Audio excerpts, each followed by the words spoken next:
familles. Comment faire fructifier votre argent sans risque. Savoir et comprendre les plus récentes nouvelles qui nous touchent. Tout savoir en 24 minutes. Avec Alexandre Morin-Villouellette et Mario Dumont. En manchette dans cet épisode, l'Université de Montréal suspend son chargé de cours qui a insulté des étudiants juifs à l'Université Concordia.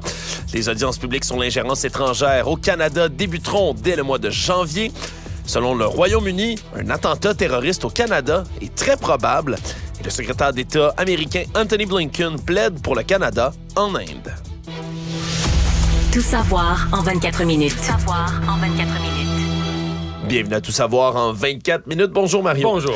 Des nouvelles un peu de cette vague de commentaires, incidents et autres haineux dans les derniers jours à Montréal. Tout d'abord, c'est l'Université de Montréal qui a annoncé aujourd'hui avoir suspendu le chargé de cours qui a insulté, ou qui aurait insulté du moins, des étudiants juifs dans l'échauffourée qui s'est déroulé mercredi à Concordia. Je rappelle un peu les faits. Des étudiants d'origine juive qui installent une table avec des photos des otages récupérés par le Hamas, des drapeaux d'Israël également qui sont là. Groupe de manifestants pro-palestiniens qui débarquent sur place et qui commencent à les invectiver, à arracher les photos, tenter d'arracher également les drapeaux israéliens. Et il y a eu altercation physique, là. Oui, 3 blessés qu'on dénote dans tout ça. La sécurité qui a dû intervenir sur le campus de l'université. Et depuis ce temps-là, c'est des images différentes qui viennent de toutes sortes de vidéos amateurs capturées de l'événement qui ciblent certaines personnes plus particulièrement qui étaient présentes dans cette échauffourée-là, dont M. Yanis Arab, qui est un chargé de cours de l'université, pas Concordia, mais de l'Université de Montréal, qui donne, entre autres, un cours intitulé « Domination et résistance dans le monde arabe » et qu'on voit dans la vidéo. Un cours très balancé, sûrement. Ouais, qui donne toutes les versions de la chose, tous les côtés de la médaille. On est en droit d'en douter, Mario, vu qu'il a insulté là, une étudiante israélienne. Insulté, c'est un euphémisme. Là. C'est des propos haineux. Ouais, l'a traité là, carrément de salope en arabe, puis en lui demandant de retourner en Pologne. Non, vraiment des propos absolument inacceptables qui sont inacceptables, semble-t-il, aussi pour l'Université de Montréal. Donc, qui a dit que le professeur va être suspendu le temps qu'une enquête interne soit faite à l'interne. Suspendu avec solde, quand même, Mario. Mais là, l'université qui avait quand même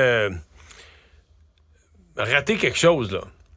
Parce que si t'allais sur les réseaux sociaux du monsieur, du prof, dans le dernier mois, en fait, depuis le 7 octobre, il faisait l'apologie du terrorisme, des actes terroristes du Hamas. Il les applaudissait de toutes les façons, s'en réjouissait.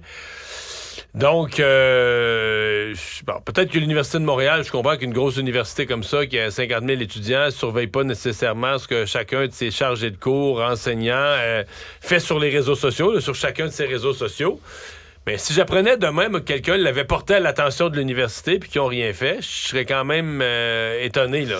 Oui, étonné, mais peut-être pas tant que ça, Mario, parce que le vice-président de la vie universitaire du syndicat des chargés de cours de l'Université Laval, Godefroy Laurier-Roson, a été consulté, a été passé en entrevue par nos collègues du Journal de Montréal, puis lui dit qu'il s'attend à ce qu'il n'y ait pas de mesure disciplinaire prise par l'université dans ce cas-ci. Il dit qu'il trouvait ça même un peu spécial, parce qu'il parle de propos qui sont tenus en dehors de ses fonctions de chargé de cours. Oui, mais semble-t-il que l'enquête, après ça, selon lui, va devoir démontrer que les propos de M. Arab ont des conséquences sur son enseignement à l'intérieur de l'université ou son lien avec les étudiants. C'est quand même spécial. Ben là, il faut qu'on aille enquêter, sur son cours, il faut qu'on aille les relevés de ce qu'il enseignait, il faut qu'on aille les enregistrements ou les vidéos de ses cours. Oui, parce que l'université doit vérifier tout ça. Parce qu'il donnait le cours jusqu'à maintenant. Hier, semble-t-il qu'on avait suspendu de manière préventive son cours. On avait informé les élèves et qui vont être informés, les étudiants, dans les prochains jours de ce qui va advenir. Je vais te poser une question. Si un étudiant ou une étudiante, juif ou juive, s'inscrit à son cours. Oui. Est-ce que tout va bien? Mais c'est une question qu'on est en droit de se poser maintenant, quand même. Hein? Quand tu tiens les propos comme retourne en Pologne... Parce que l'impression que ça donne, est-ce que son cours s'adressait, est-ce que tous les étudiants étaient arabes ou quasiment? Je sais pas, tu sais, techniquement, dans une université, tout cours devrait pouvoir être suivi par tout individu, là. Oui. Puis qu'il y a le respect dans le cours, puis que le cours est balancé, puis présente des visions, ben, on peut pas dire, ben là, ce cours-là, un juif ne peut pas s'inscrire à ça, là. Oui. Mais là, j'ai l'impression que c'est ça que l'université tolère, là. Ben, ça, c'est le département d'histoire qui embauche pas de profs qui sont issus des mouvances nationalistes québécoises. Parce que le nationalisme québécois, c'est peut-être vieux jeu de pipe, vieille ceinture fléchée, on ne veut pas être identifié à ces formes d'intolérance. C'est quelque chose quand même, hein? Et en parallèle, on a eu droit à des excuses d'un autre côté du médecin de l'hôpital Pierre Boucher qui avait écrit, lui, le plaidé pour un nettoyage de la bande de Gaza dans une publication depuis retirée de ses réseaux sociaux. Le Éric Chabot, qui est un réputé cardiologue de l'hôpital Pierre Boucher, qui a présenté une lettre d'excuses, long texte en disant regretter profondément et très désolé pour le geste qu'il a posé, pour les propos qu'il a tenus, a dit souhaiter une fin rapide au conflit, une paix durable et pour les Israéliens et pour les Palestiniens. Donc, lui qui s'était vu quand même taper sur les doigts et rabrouer dans les derniers jours. Ben là, avec raison, c'est épouvantable. Voilà. Il s'excuse, mais bon... Oui, je pense pas que ça va quand même se soustraire probablement que le Collège des médecins l'a encouragé à faire ça pour aider son cas, mais je pense que le Collège des médecins, l'enquête se poursuit, là. Oui, semble-t-il que son cas a été référé au bureau des syndics, tout à fait. Dans le Canada, les premières audiences publiques de la Commission d'enquête sur l'ingérence étrangère vont commencer dès la fin du mois de janvier, probablement à Ottawa, ce qui est parvenu aujourd'hui du bureau de la juge Marie-Josée Hogg, qui va être celle qui est chargée de mener tous ces travaux-là et toute l'enquête.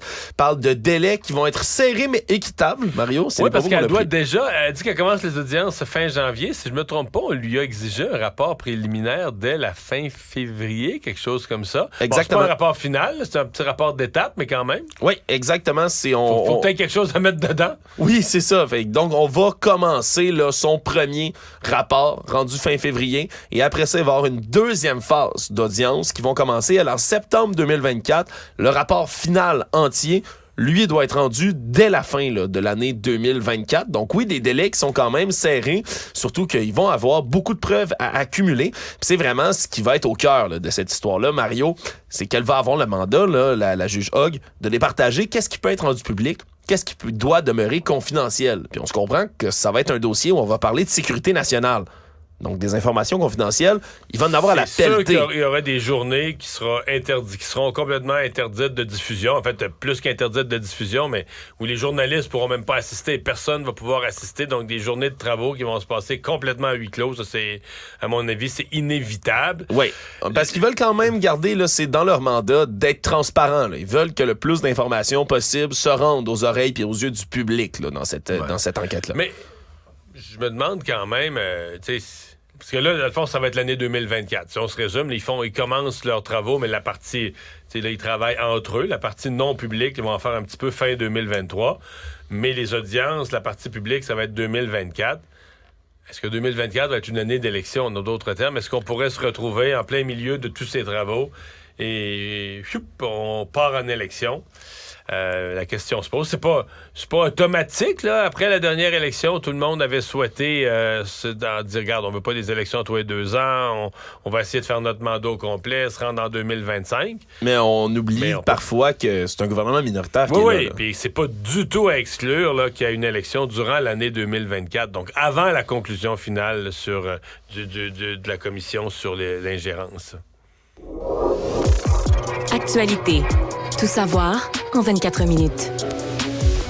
Sur la page d'à peu près tous les pays du monde, on émet des recommandations sur les voyages, pour les voyageurs qui souhaitent se rendre un peu partout. On a ça au Canada. Là, si vous allez visiter un pays un peu plus rare, que vous n'êtes pas trop sûr, vous allez voir qu'est-ce que les affaires étrangères du Canada recommandent comme mesure de prudence, de précaution. Oui, d'ailleurs, ça avait peut-être surpris quelques personnes qu'on avait vu qu'envers les États-Unis, il y a déjà eu une alerte de sécurité émise dans les derniers mois pour les gens, par exemple, des minorités sexuelles LGBTQ+, aux États-Unis, parce qu'il y a des crimes haineux qui ont été commis. Mais là, c'est complètement le contraire. C'est le site du Royaume-Uni, en ce moment, qui a émis aujourd'hui... Foreign Office. Exactement, le bureau étranger qui a décidé de mettre à jour sa page de conseil aux voyageurs qui veulent se rendre au Canada. Il est écrit qu'il est très probable que des terroristes tentent de perpétrer des attentats au Canada. Donc, on relevait l'espèce d'alerte de sécurité. C'est écrit depuis le 3 novembre dernier, mais on vient de s'en rendre compte. Écrit en caractère grand, disant qu'il y a des fortes menaces terroristes à l'échelle mondiale, en général, qui visent les intérêts et les ressortissants britanniques. Cite même des événements qui se sont produits au Canada dans les dernières années. Parle d'attaque au couteau qui a eu lieu au début de l'année à Surrey, en Colombie-Britannique. Parle de l'attaque au camion bélier en 2021 à London, en Ontario. Donc, cite ces événements-là en disant « Les attaques pourraient être menées sans discernement, y compris dans des lieux fréquentés par les étrangers. Vous devez rester attentifs. » C'est quand même spécial de voir que selon les renseignements qu'eux ont, nous, on est peut-être pas au courant, mais... C'est un pays qui est excellent en matière de renseignement. Et c'est aussi un pays qui est comme un allié du Canada, là, le Royaume-Uni. Fait que tu dis, c'est pas un pays où tu peux dire, ils font ça pour nous salir ou pour nous écœurer. Parce que ça arrive des fois, là. Ouais, tu sais, un pays que t'es moins ami et tu peux penser qu'il fait ça un peu pour te faire mal paraître. Non, le Royaume-Uni, c'est vraiment un pays ami du Canada, un allié naturel, un pays avec des excellents services d'espionnage, de renseignement, de collecte d'informations. Ça nous pousse à nous poser des questions, ben quand oui, même. Pourquoi eux écrivent sur la page du Foreign Office, conseil aux voyageurs, attention, le Canada pourrait très bien vivre une attaque terroriste. Je sais que le gouvernement canadien s'est dit comme un peu étonné, un peu comme surpris, incrédule pourquoi les Britanniques faisaient ça. Mais je me dis de l'autre côté, est-ce que les Britanniques feraient ça pour rien? Est-ce qu'ils mettent des avertissements comme ça pour s'amuser? Ouais, ou est-ce qu'eux ont des informations ou des raisons de croire? En tout cas, moi, ça me préoccupe. Oui, parce que du côté d'Ottawa, on n'a pas changé du tout là, le niveau d'alerte terroriste qui demeure moyen depuis 10 ans maintenant au Canada. Ça n'a pas changé du tout. Le niveau moyen, ça veut dire qu'un acte terroriste violent pourrait se produire. C'est pas très clair, effectivement, là, dans quelle direction on s'en va, mais bon, on restera vigilant et attentif. Le gouvernement de François Legault ici au Québec a annoncé le lancement d'un concours international pour repenser un secteur de la capitale nationale, les berges du Saint-Laurent, qui sont là tout près de l'autoroute Dufresne-Montmorency, là, c'est-à-dire l'espèce de bande de terre qu'il y a entre le fleuve et l'autoroute de la baie de Beauport jusqu'au parc des Chutes Montmorency dans le coin de Québec. Parce qu'on a construit en 1978 là, une grande autoroute à 6 voies qui était prévue pour accueillir, là, à l'époque, on disait qu'on voulait accueillir à peu près 90 000 voitures par jour. Le problème, c'est qu'en ce moment, on les compte, c'est à peu près le tiers de tout ça. C'est 30 000 voitures, des fois dans certains coins, 18 000 par jour qui passent, et jamais autant qu'on avait prévu pour cette autoroute-là. Et donc, c'est un concours pour requalifier cette bande de terre-là, pour redonner un accès au fleuve aux gens de Québec, aux gens de la région. Mais c'est tout un questionnement, là. On a construit, puis je sais que souvent... Ça remonte, je veux dire, dans les années 1700, 1800, au début de la colonisation, on faisait une route, le plus simple, c'est de la passer le long d'un cours d'eau, parce que, le cours d'eau, il y a déjà... les cours d'eau étaient déjà un moyen de transport à l'époque. Puis, t'améliores la route, puis t'améliores la route, puis t'améliores la route, puis... La monnaie t'es rendue dans une époque moderne, mais dans le fond, la route est toujours sur le même tracé. Là. Elle est devenue quasiment une super route ou un boulevard, mais elle est toujours sur le même tracé. Et t'es toujours sur le bord d'un cours d'eau, sauf que de nos jours, on est plus conscient de la valeur de ça, l'accès à l'eau, le bord de l'eau, c'est recherché. Alors, est-ce que c'est optimal ou est-ce que c'est idéal? Remarque, c'est pareil à plein d'endroits aux États-Unis, en France, beaucoup d'endroits où tu as des routes qui passent sur le bord de l'eau. Et donc, tu prives, ton bord de l'eau, là, t'arrives, c'est des chars qui roulent. C'est pas optimal. Là. Beaucoup moins pittoresque aussi, puis c'est d'ailleurs pour ça que le président du jury, là, donc il va entendre les propositions, c'est le paysagiste Bertrand Vignal d'une firme française qui lui fait ça exactement là sur le bord du Rhône à Lyon. Il est en train de réviser donc une autoroute qui doit être réduite maintenant dans cet endroit-là. J'ai roulé dessus plusieurs fois cet été. Voilà. J'ai passé 3 jours dans la région de Lyon. Effectivement, le bord de l'eau est tout en route, des deux bords. Exactement. Puis on essaie de recontextualiser tout ça. Donc, c'est un jury d'experts qui va se pencher là-dessus, qui va sélectionner 3 lauréats dès le mois d'avril prochain. Et après ça, on vise à faire une consultation du public, de la population dans le coin, pour savoir quoi faire. D'ailleurs, ça en fait rire quelques personnes dans ce jury d'experts. Quelqu'un qui est très connu, mais en dehors aussi de ce monde-là, du monde de l'écologie, c'est le bassiste des Cowboys Fringants, Jérôme Duprat, qui fait partie, entre autres... Mais qui est un environnementaliste. C'est un environnementaliste, un écologiste. Donc, il a effectivement formation. En fait, là, c'est pas un écologiste juste militant. Là, c'est un scientifique. En fait, je trouve que c'est un des meilleurs pour vulgariser tout ce qui tourne autour du climat. Je ne peux pas parler de cette conférence de presse ce matin. Bon, on a annoncé un autre bout de la promenade Samuel de Champlain, magnifique, mais c'est une conférence de presse qui allait très bien. Il y avait le maire. Oui. Il y avait le ministre responsable de la région de Québec. Puis là, tu sais, c'est un peu un couteau tiré entre le gouvernement Legault et le maire. Et Alexandre, tout allait bien. Jusqu'à ce qu'on se mette à poser des questions à M. Marchand. Jusqu'à ce que des vilains journalistes... Les méchants. ...posent des questions sur le tramway. Oui. Ça a gâché l'atmosphère. Ça a gâché la sauce, effectivement, là, durant la conférence de presse, là, le maire de Québec qui a pas vraiment le sourire dans le visage, qui a parlé, oui, d'une bonne annonce, mais qui a dit toutes les questions qui sont liées à ce projet-là vont être redirigées vers le ministre. Vous aurez beau m'en poser 50 dans les prochains mois, puis j'y répondrai pas. Mais il y a un moment où le ministre répond un peu sur le tramway, il répond quelque chose sur le tramway. Là, les journalistes se retournent vers le maire. Il dit, je laisse répondre le ministre, là. Puis là, t'entends Jonathan Julien qui dit, c'est ce que je fais. C'était assez tendu. Oui. C'était, tu sais, je pense pas que je l'imite bien, là, mais c'était rough. Oui. La tension était palpable. Oui, puis ça va être spécial aussi, parce qu'après ça, il y a d'autres questions, bien évidemment, qui ont été posées autour de tout ça, notamment à savoir, est-ce que c'est un autre projet dans le coin de la capitale nationale que la Coalition Avenir Québec ne mènera pas à terme?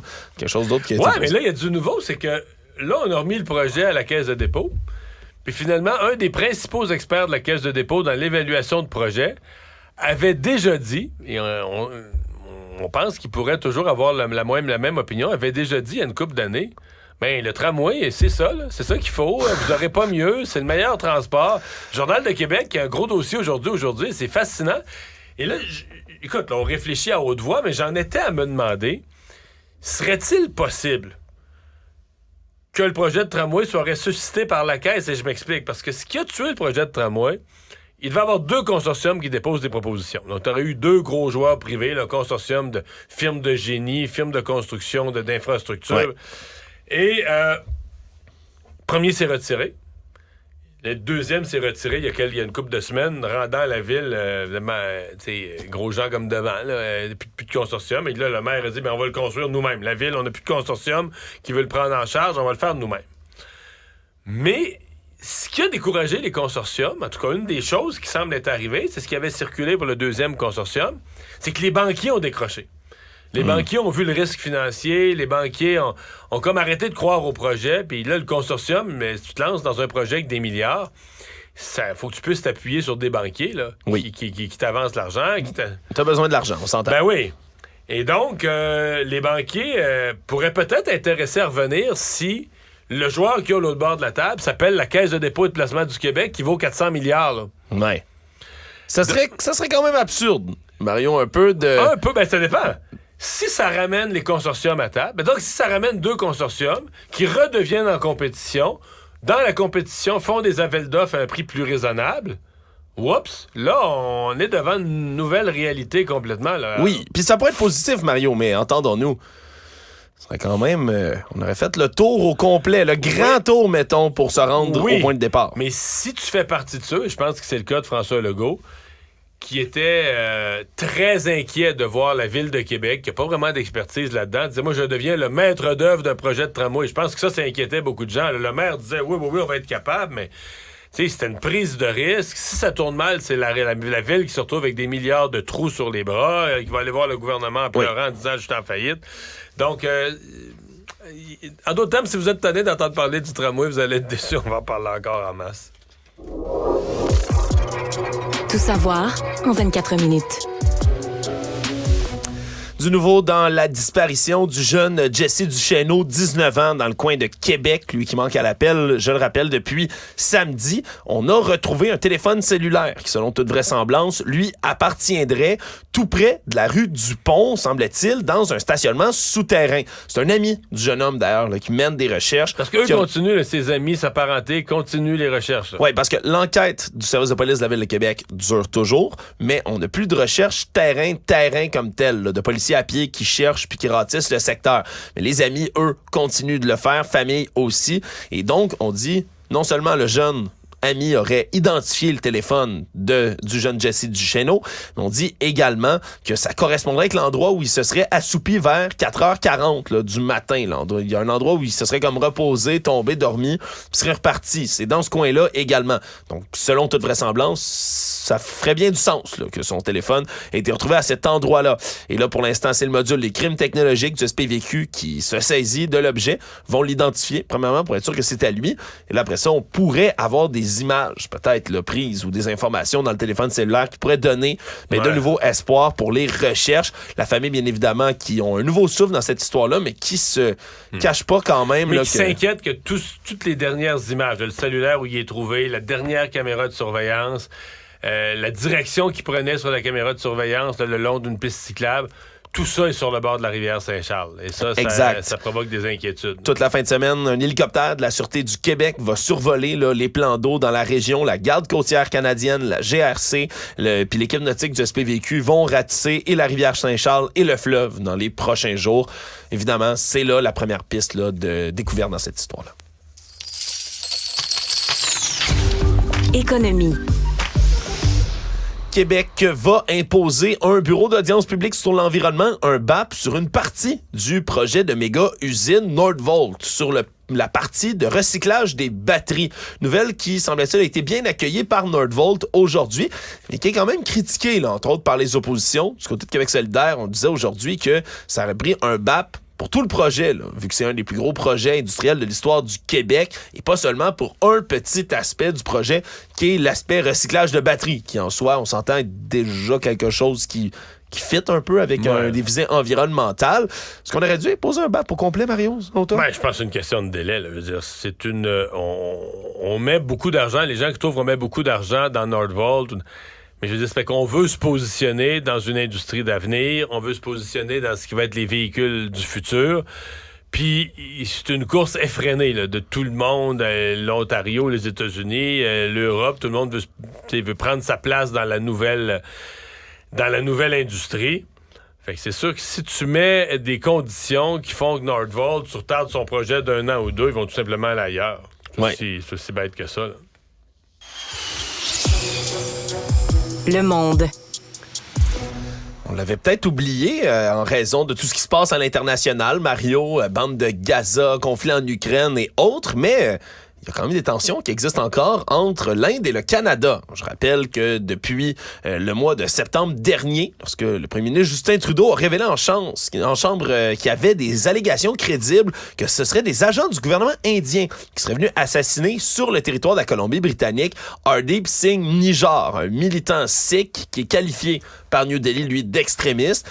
Et là, depuis ce temps-là, les tensions sont vives, du retrait de diplomates d'un côté comme de l'autre, mais coup de main qui arrive, la cavalerie est là, Mario, pour le Canada. Le secrétaire d'État américain Anthony Blinken se trouvait en Inde, à New Delhi, justement, pour faire des rencontres, entre autres, avec le premier ministre indien Narendra Modi, et a dit qu'il est important que l'Inde continue de collaborer avec le Canada. En clair, il est venu donner un petit coup de pouce au Canada en disant, regardez, c'est une enquête qui doit avancer le plus rapidement possible. Le Canada doit faire avancer son enquête, mais de l'autre côté, l'Inde doit travailler avec le pays. C'est positif, Mario, mais en même temps, c'est quand même le grand frère, on dirait, qui s'en vient pour régler le chicane. Mais là, on en avait besoin et c'était une des choses qui était inquiétante. Le Canada semblait ne pas avoir d'alliés dans cette affaire-là. Donc, les Américains expriment ça, même si ça arrive un peu sur le tard, parce que ça fait un bout de temps que les événements sont survenus. C'est bienvenu. Ça redonne un poids au Canada. Je pense aussi que ça vient nous dire que le gouvernement Trudeau, quand même, n'a pas... sorti ça de son chapeau de nulle part. Non, puis a travaillé fort. On a dû vraiment pousser sur les Américains, les encourager, leur demander d'intervenir. Donc, non, ça, pour moi, c'est une bonne chose, puis une bonne réussite du gouvernement Trudeau, là, parce que je suis convaincu que le gouvernement du Canada est en dessous de ça, là, que le gouvernement du Canada a demandé aux Américains de nous en passer une. Là. En terminant, c'est une première depuis plus de 30 ans aux États-Unis. Premier vol d'essai d'un nouveau bombardier futuriste, furtif de la part des États-Unis. Il faut 30 ans qu'on n'a pas conçu comme ça un nouvel avion bombardier nucléaire de ce genre-là. Ça s'appelle le B-21 Raider, qui est tout de suite là, l'espèce de successeur du B-2 Spirit. Vous savez, c'est cette espèce d'avion en forme d'aile volante, là, avion noir, furtif, là, aplati. Et pour lequel, Mario, à part que c'est le test aujourd'hui, le vol d'essai, je peux pas vous raconter grand-chose parce que la plupart des renseignements autour de cet avion-là sont extrêmement classifiés. On prévoit en construire une centaine à peu près. Puis ce seraient des avions qui seraient testés avec une version, semble-t-il, avec pilote, mais aussi sans pilote. Donc on pourrait peut-être voir émerger une première vague de bombardiers furtifs à long rayon d'action, complètement automatisé, à la manière de drone. Donc, on pourrait avoir des bombardiers nucléaires qui se promènent, pas de pilote bientôt, dans les cieux de l'Amérique du Nord. Résumer l'actualité en 24 minutes, c'est mission accomplie.